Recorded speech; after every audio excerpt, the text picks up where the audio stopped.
Banski. Souza Baranowski. It was two guys that got killed at Norfolk.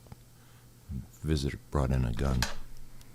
Gave it to her boyfriend. Actually, I was a captain in 3 places because I had to revert back to captain. So I was a captain at Bridgewater State Hospital, too. We only got an hour. It's 32 years. It was a long time. Captain All right, at we're good to go in Walpole. there. Souza. If you guys are ready, we can get rolling. Let's go. All right, let's do it. And Jeff, you can do this however you want. If you want to just start talking with Bob and go right into it, that's fine. If you have a little intro, I would look right in here and then go into the interview. Okay. All right? I'll count you down from in there, okay? You'll hear my voice come over the speaker. Walpole and Souza Baranowski He prison. worked in 6 different prisons. You just say he worked in 6 different prisons. Some of them twice.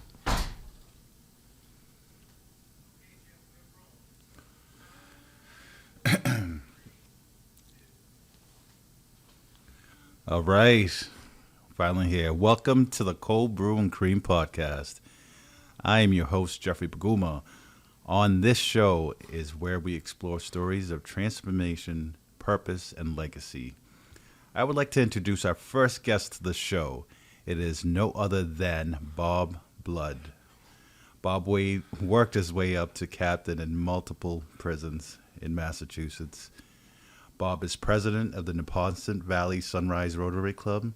He is a coordinator and second in charge, as I like to say it, at Impact Norwood. It is hard not to bump into you because this guy is part of so many different community projects, and he's a participant in many of them. All right. I mean, there's so many things that I could say, but we don't have all day. I'm also a town meeting member. There you go. And I That's what I'm volunteer at a talking dog shelter, too. Get that.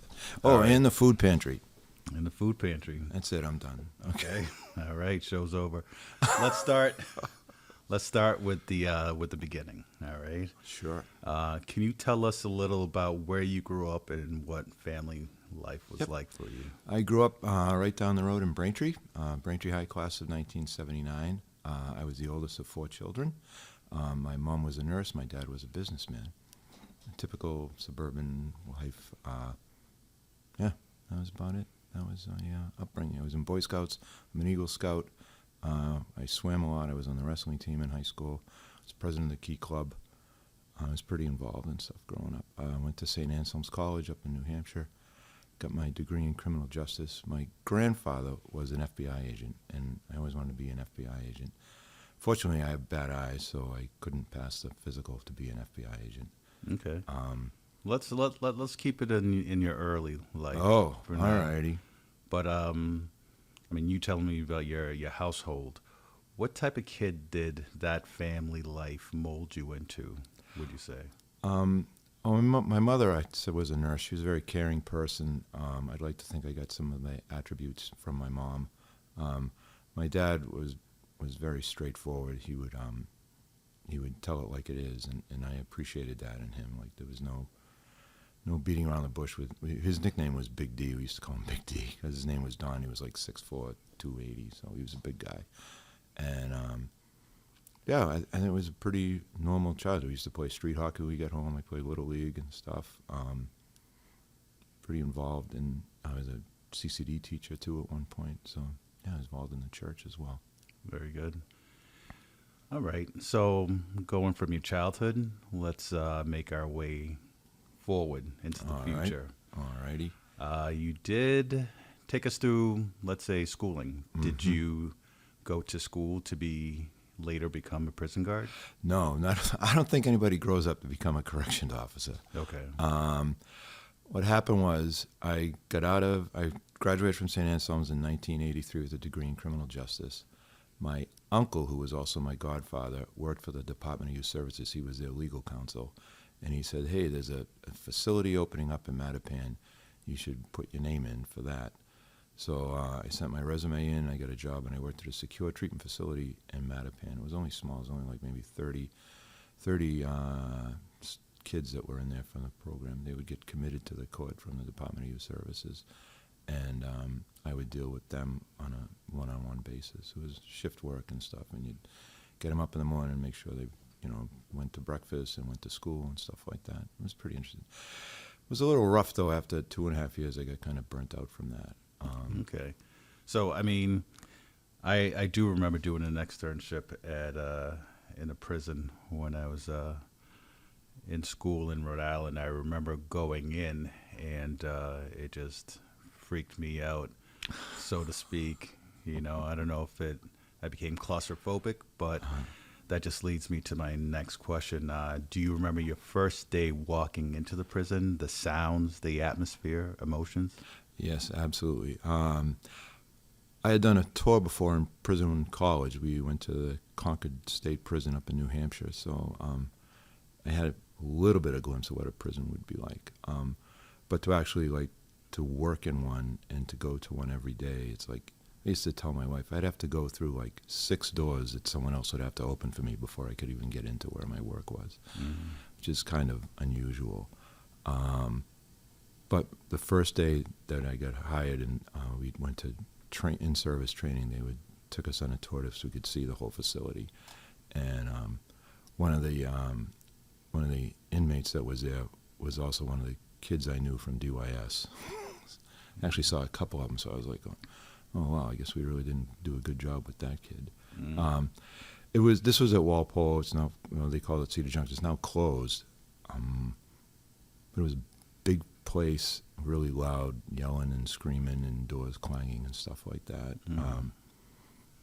And you'd say you could feel the tension in the air and stuff like that. And I never thought that was true or anything. But when that final door closes and you're in the actual prison, yeah, you can tell. And you have so many eyeballs on you. Oh, they do watch every move you make. Absolutely. Yeah, you could be in a cell block with 72 inmates and just you. Wow. Running the show. That was at the minimum end. The max end, there would be 45. Being in a prison, I mean, from the outside looking in, you ultimately are only given the information that is available to you from you as a person in the public. And I guess working in that environment, did it affect your view on people in society? It would affect me in certain ways. Like if I went out to a restaurant to eat, I couldn't have my back towards the room. I'd have to have my back towards the wall. There was an expression in the prison the wall was your best friend. And I'm sure that's the same with you as an officer. You need to, situational awareness, you need to know what's going on at all times. That would affect me. I remember walking around with my daughter and stuff, and I would see somebody that would look kind of sketchy to me, and I would say to her, "Do you see that guy over there?" And she goes, "Yeah." She goes, "Yeah, something's not right." I go, "Yeah, that's your spidey sense." I go, "Listen to that. If you're ever somewhere and you see someone that's just gives you a bad feeling, follow that feeling." Another thing that happens a lot is, the inmates, a lot of them aren't away for their whole life, so you'll see them out in the street and stuff like that. So I've seen inmates, this is years ago, in Star Market and stuff like that, right down the street, on Manhattan Street. Fenway Park, you go into Boston, you see a lot of inmates and stuff. I did my job, and I followed the procedures and the policies, so I didn't, bust guys' chops or anything like that. So I never really had any problems when I met a guy out in the streets. You just kind of nod at each other. It wasn't like we were best buds and you go up and shake hands and give him a hug or something, but you'd just be like, "Hey, how you doing? You keeping out of trouble? You doing okay?" They'd tell you. Right. I have one story about that if you want. This is kind of cool. Go ahead. So I had, once I retired, I had a whole bunch of part-time jobs. One of them I was working at Styles, which is right on Pleasant Street, and I delivered plumbing supplies and stuff to all over New England. And I was in there one day, and plumbers would come in to pick stuff up. And there was this guy who came in, and he was looking at me. I'm like, "Who the heck is this guy? Why does he keep looking at me?" So I walked by him, went in the office, I came back out. And he says, "Bob Blood, right?" I go, "Yeah." And he told me his name, and I didn't remember him. And he goes, "I was an 18-year-old kid at Walpole, and you pulled me aside and told me to get my stuff together. And I listened to you." And he goes, "Now I have my own plumbing company. I just bought a house. I'm married, and I have 2 kids." Wow. And that doesn't happen a lot. But Right. when it does, that's a big win. I was like, that made my day. I mean, you made your way up through the rankings. So my next question was going to be, did you ever find yourself having trouble at any point balancing empathy with authority? That's a really good question, and I don't think I ever really did. I'd like to think that I cared about my staff that I worked with, and I remember I had to tell one inmate that his mother had got hit by a bus or something and she died, and I felt terrible about that, and I pulled the guy aside and I said, hey, you got to call home. Your mom's been in an accident and stuff like that. But I was never one to I don't know what the word is, but just treat people like people. You know what I mean? I mean, just because they're inmates doesn't mean they're not human and stuff, and they have feelings and everything else. They have a family, they have mothers, daughters, kids, whatever. They have that. So yeah, you just treat people respectfully, and they would treat you respectfully back. Mm. That's what I found. I mean, there was some guys that they were just broken toys. They couldn't be fixed, and I could tell you all horror stories and stuff. Right. And those are people that you just treated, followed policy and procedure, and that was it. And just consistency was a big thing. If you were consistent all the time. Another thing, if someone asked you to do something, you forgot to do it, and something, just say, hey, look, man, I forgot. I'm sorry. I'll get it for you tomorrow. And they respected that a lot more than if someone was trying to BS them, because they could see right through that.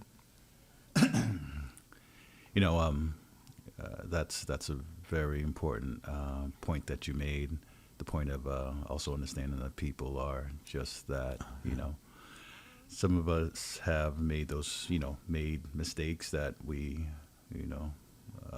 for some reason did not get in trouble for, or we avoided something a really bad moment, or what could have been a really bad moment in our lives, and we're still here to talk about it.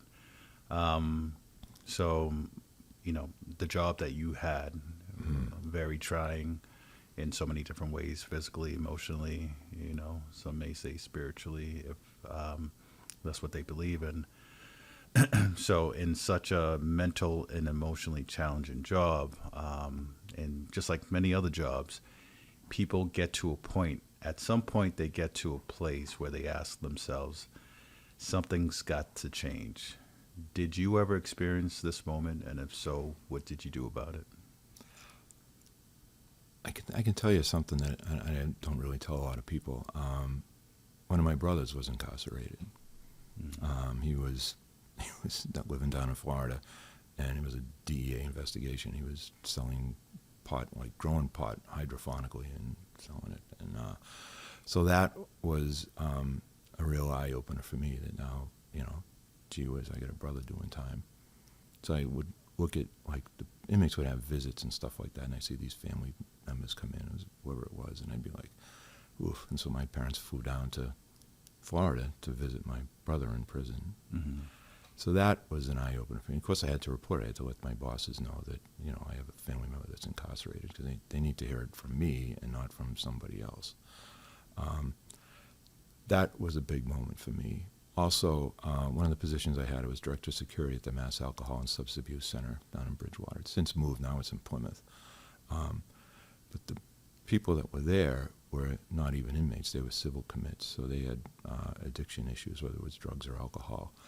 And a family member, a police officer, a doctor, anybody could petition the court, and they would be civilly committed. They'd have to come for like 90 days.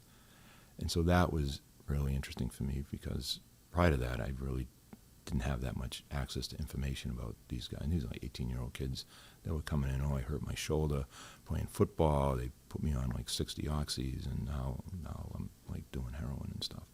Or there'd be guys that had been like committed like 40-something times. They were just raging alcoholics that struggled with alcohol, and they just couldn't get clean. And I've heard term like sundowners and stuff like that. And so it's when the sun goes down, they just kind of stop walking around. Like, it was like really eye-opening to me, and like the trauma that happens. And then of course, my brother that was incarcerated was an alcoholic too, and I saw what that did to, he'd be in car accidents left and right and almost die, lose his license for years. And that was really tough, because I could see how it really hurt my parents and stuff like that. That gave me some empathy big way for sure. While going through that, were there any people outside of your parents, or maybe that was just it, or friends that helped you get through that trying period? I had one guy that I'm still friends with. I worked with him over 30 years and stuff like that. And he was always like in higher rank than me, but he was someone I looked up to, and I really valued his opinion. And there was times, you know, when things were kind of dark, and you'd reach out and we'd talk with each other, and it was helpful. You know, you always need a mentor or something, someone that you can lean on to give you direction, especially if you're not really sure which way you should go. Is that the message that you would pass on to anyone listening right now going through something similar? Oh, absolutely. I can share some other stuff with you too. I lost my parents in a car accident. They both died like 2 weeks apart. And then my brother, who was the alcoholic, died 11 months after that. So I lost half my family in less than a year. My daughter said, I want my dad back. My wife said, I want my husband back. So I reached out and I got therapy, and it was really, really helpful to me. You have tons of questions. I don't know, people go through that, but grief, it never goes away. It's always there. It's just at some point it lessens, I guess, is the best way to describe it. But yeah, and then you never know when it's going to hit either. It just kind of jumps out at you. Like you can hear a song, something will trigger it, and you just be like, oh man. So it happens. So therapy was really helpful for me. I highly recommend it for anyone that's going through some issues. Thank you. Now, we have you in the world of Massachusetts prisons, and you're at high rank, and you did that for a while, but there comes a time in everyone's journey that then you transcend, and you walk over a different bridge. Was there something that sparked your interest going from the prisons to the prevention work? Well, you should probably say working at Massac, and then my brother's struggles with alcohol really pointed me in direction towards Impact Norwood. And I'd like to think that I can help kids out and stuff, talking to them and being a positive role model and a good influence on their lives. That's important to me. And I love that job. I mean, I just found out when one of my leads in the Youth Ambassadors just got accepted to University of Michigan. She actually reached out to me over the weekend to tell me that. She was so excited, and I was like, oh my God, I can't believe it. Right. I got goosebumps thinking about it. It was really good. We also just started up a mentoring program at the middle school, and I brought 11 kids there this past Friday, and they went with I think it was the green team, whatever, the different teams they have down there. And they had 4 different classrooms, and they had a couple kids in each classroom, and they talked about how to develop communication skills to talk with adults and stuff like that. Got positive feedback from the principal and the teachers and the youth ambassadors, and even today, I was up there today talking to the students. I said, what'd you guys think? And they really enjoyed it a lot. So they wanted to come back to do the other 2 teams too, so we'll be doing the blue and the gold. So I know what Impact Norwood is, but how would you briefly describe it to somebody who does not? Oh, sure. I'm sorry. Impact Norwood is a drug and alcohol prevention awareness coalition. The town received, I think it was back in, I'm going to say 2014, Segal Reese, the former director of the health department, and Chief Brooks started this up. At the time, it was during the opioid crisis, and at one point, we were able to receive a grant from the federal government, from the Drug-Free Communities Act. It's a $1.25 million grant over 10 years. So we're coming up on year 9 now for this. And it has 2 paid positions. One is my boss, Connor. He's the director, and I'm the program coordinator. I only work part-time. I work 19 hours a week, so it works out well. And you'll see me. I'm at the farmers market. We had the wellness fair up here. I'm at Norwood Day. I do a lot of stuff. I'm You're everywhere. June 19th. I do that too. Juneteenth. Sorry. And so we get the word out, and we do a survey, the Metro West Adolescent Survey, And that gets us feedback with what the kids are not vaping as much as everybody thinks, they're not drinking as much as everybody thinks, they're not doing drugs as much as everybody thinks. That's our big push right now. You might see a lot of posters in the middle school and the high school saying all those facts, and in businesses around the town, along with the civic center and the town hall and the senior center as well. Very good. Do you see yourself, or better yet, have you used any skills that you learned while in the prisons? Do you see yourself using those, some of those skills now? Yeah, I think, especially in a prison setting, because you need to be able to be quick on your feet. You need to be able to be a communicator, and I think I have a good. I can get even like the tough cases, the kids that are difficult to get along with them, have the ability to get to talk to them and get them to open up. I kind of pride myself in that. I'm like, oh, it's a challenge, and I have to go out and do it, make it happen. Very good. Can I ask you this? This is more of, relies on the fears and vulnerability. What do you fear most today, either personally or professionally? I guess the fentanyl crisis is really important. I know we have Officer McDonough comes and talks on our steering committee, and he tells us, the statistics in town and stuff like that, and that's a little alarming. This new thing that's out is this gas station heroin, it's called. We're actually talking about that tonight at our coalition meeting. You can go the gas station right down the street from my house. You can buy like this Kraton or something it's called. I'm not even sure. And it has opioid-like feelings it gives you, but there's no restrictions on it or anybody. There's no age limit. Anybody can just go in and buy it. That's really scary. Would you say that's something that keeps you up at night worrying? Well, I sleep pretty good, but yeah, that's a concern. That's something that there's no legislation for it. The town is looking at doing stuff with other towns to ban it and stuff like that. But right now it's out there, and it's really easy to get. And just walk in the supermarket and buy it with a little mini mart or something like that. All right. Let's see. Something that I came up across my feed a while back was something called imposter syndrome, and there's different definitions for it, but reading into it, it's something where you feel like you don't deserve certain accolades, that you've been presented with, and so on. And again, there's multiple definitions for it. And another definition includes always trying to prove to yourself that you're worthy of this, and so on. And that's something that most people deal with, at some point in their lives. I guess my question is, how do you handle fear or self-doubt when it creeps in? And what would you recommend to people who deal with these very common emotions from time to time? I think self-doubt can affect pretty much anybody at any time. And I think you just have to have confidence in yourself. And I'm a lot older I'm 64 years old, so I'm a little bit older. I have a lot more life experiences.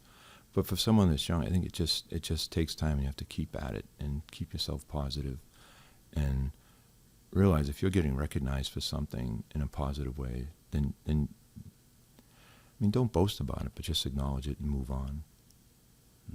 Does that answer your question? It does. All right, good. So what's been the most, one of the most rewarding moments that you've had in this new chapter? Well, the story I told you about the kid that was 18 at Walpole and then told me that when I pulled him aside and spoke to him, that made an impact on his life.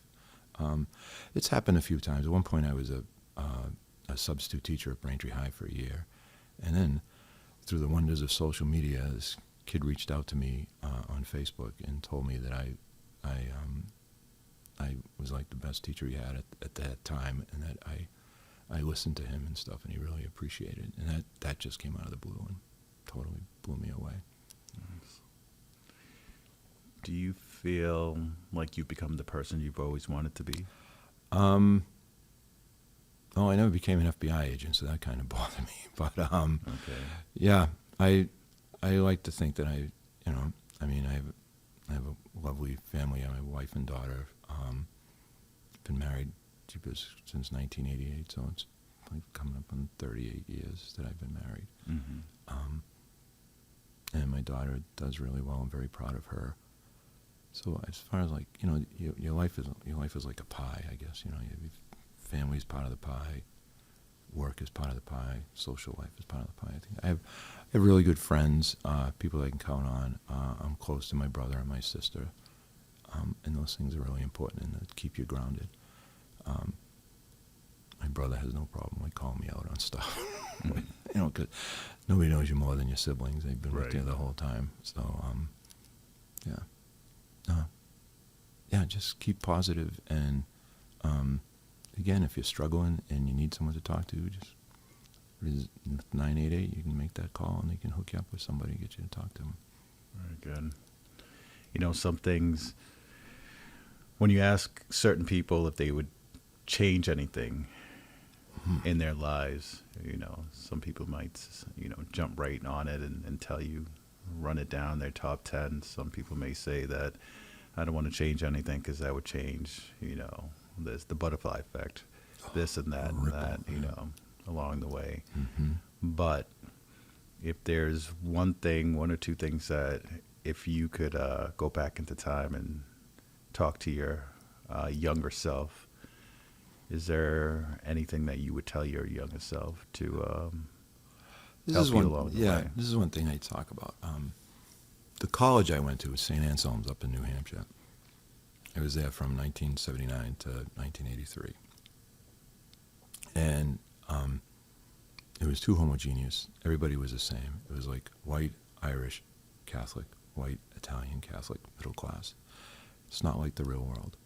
I also got into Northeastern, and I look back and I said, man, I probably should have went to Northeastern instead of St. A's. I enjoyed myself there. I was right across from the church. I used to go to church every night. I have some friends, but I got a good education. But I get out and I work at a DYS, and people aren't from New England that I'm working with, and it's just like, wow, this is kind of weird. There was, I'll be honest, there was like 2 blacks in my class, and I remember walking over to a dorm once, and this I'm friends with her on Facebook. This Rayette was her name. And she was crying, and I went over. She goes, "What's going on?" She was a nursing major. She was like, "Oh, how do you like being? I just don't like being known as like the other one, stuff like that." And I was like, "Oh man, I mean." So, do you feel like, are you saying that handicapped you in some sort of way? I think I'd like to think them smart enough and savvy enough to not let it do that. Mm-hmm. But yeah, it was a disadvantage because it wasn't the real world. It was like this little bubble. Right. You know what I mean? Whereas, yeah, I would have probably gone to Northeastern if I would have done it over. So what's next for you? What's next for Bob What's Blood? next? Are there any new projects, programs you're hoping to launch, be part of? Well, just really focusing on Impact Norwood because the grant comes up and it expires in September 2027. And Connor and I, we want to keep it going. That's real important to us. So the town is a fiscal agent, and we want to make sure that Connor's salary, my salary, keep going. And that's going to be a challenge, especially with the budget and stuff. Though we have to worry about that. So that's a real focus right now. Mm-hmm. I also like to travel a lot. There's an expression like take the trip, eat the cake, buy the shoes. Right. We're going to Spain in a couple of weeks. I'm really looking forward to that. I've been to Normandy. I've been all over Italy. I've been to Denmark and the Greek islands and stuff like that. So it's important to see the world. It is. The one of the questions I definitely wanted to ask you tonight is about your legacy. Oh. I know it's a big question, but And let's split it up into two. You know, your legacy professionally. I know you've been talking about Impact Nord, but professionally there. Anything else that you want to include, but also just a personal legacy. Something a little more personal. What do you want people to remember Bob Blood as, the person he was? All right. I think just someone that said he was hardworking, and that he was kind, and that he was fair. I think if I can get that on my gravestone, I'd be pretty happy.